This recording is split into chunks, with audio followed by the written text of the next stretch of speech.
안녕하세요. 포유 환율연구소입니다. 이번 시간에는 일본 니케이 지수에 대해서 얘기를 좀 하고자 합니다. 포유 환율연구소가 지난 4월부터 일본 증시가 유망하다고 했는데 그동안 크게 하락은 안 했지만 지지부진하고 있었죠. 포유 환율연구소가 26,000선 이하라면 투자해도 된다. 니케이 지수 개념이죠. 225인데 그런데 아마 3분기 중에는 28,000선을 돌파할 가능성이 높다라는 주제를 가지고 나왔습니다. 그 이유는 크게 한 7가지 정도로 정리할 수 있겠는데, 우선은 풍부한 유동성이죠.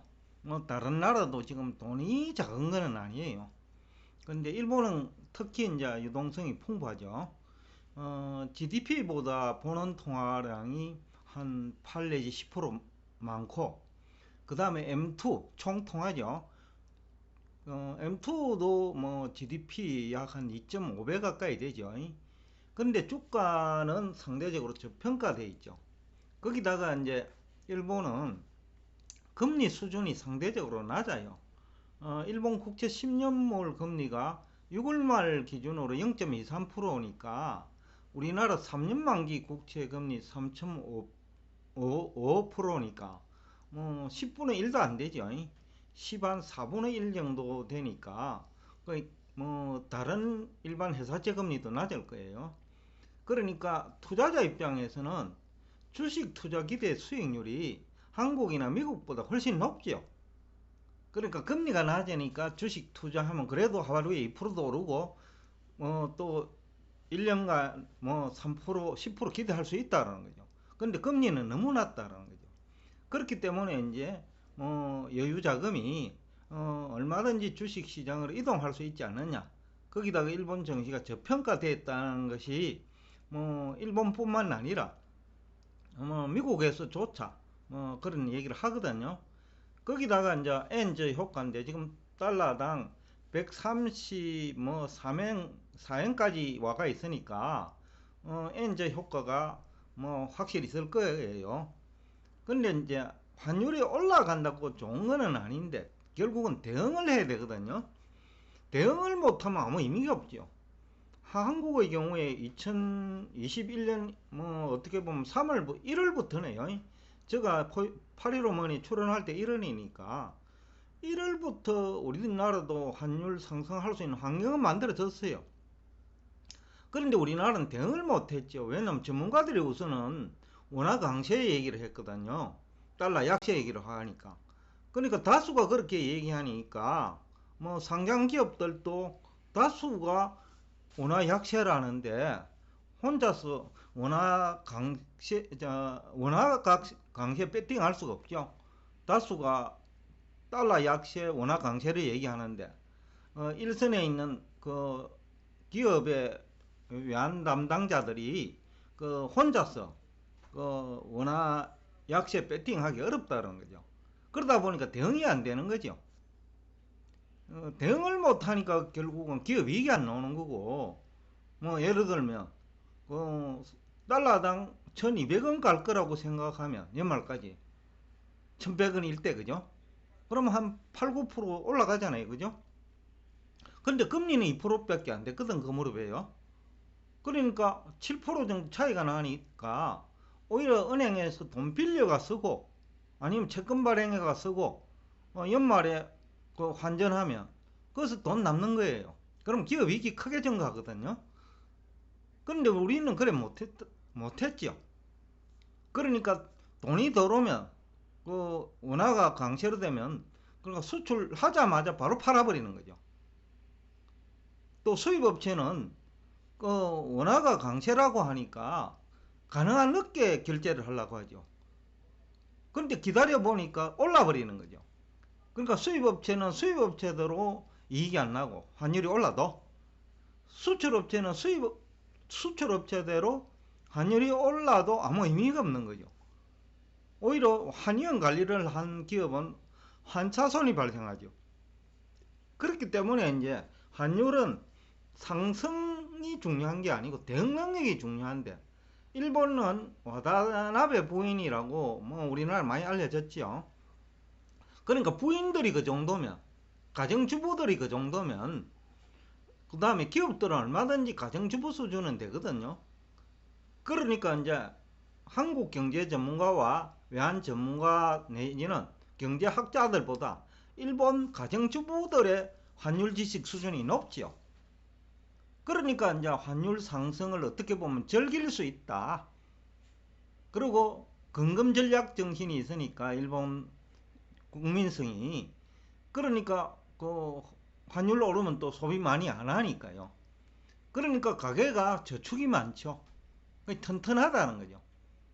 그렇기 때문에 뭐 일본이 또 그 디플레이에 견딜 수 있는 또 산업 구조가 돼 있죠.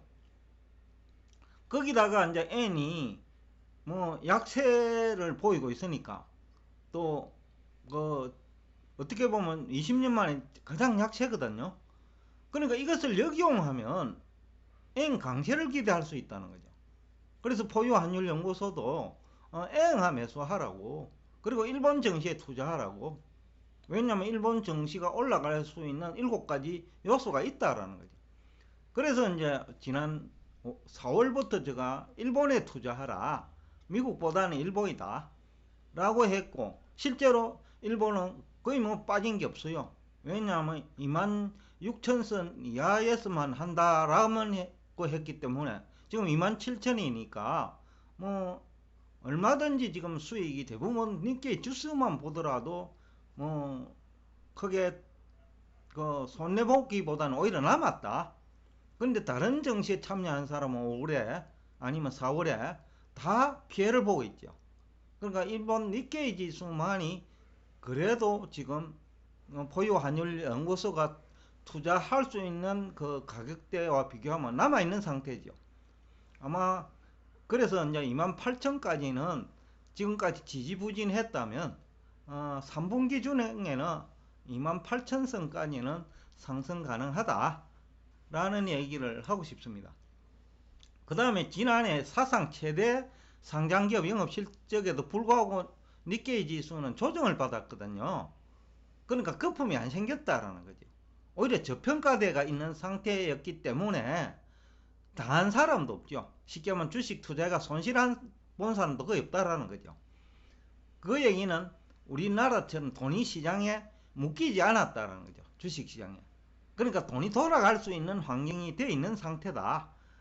그래서 엔 약세라든지 그 다음에 엔 강세를 기대하는 국제 유동성만 유입되면 돈이 묶이는 게 없기 때문에 주가 상승폭이 상대적으로 클 수 있는 거죠.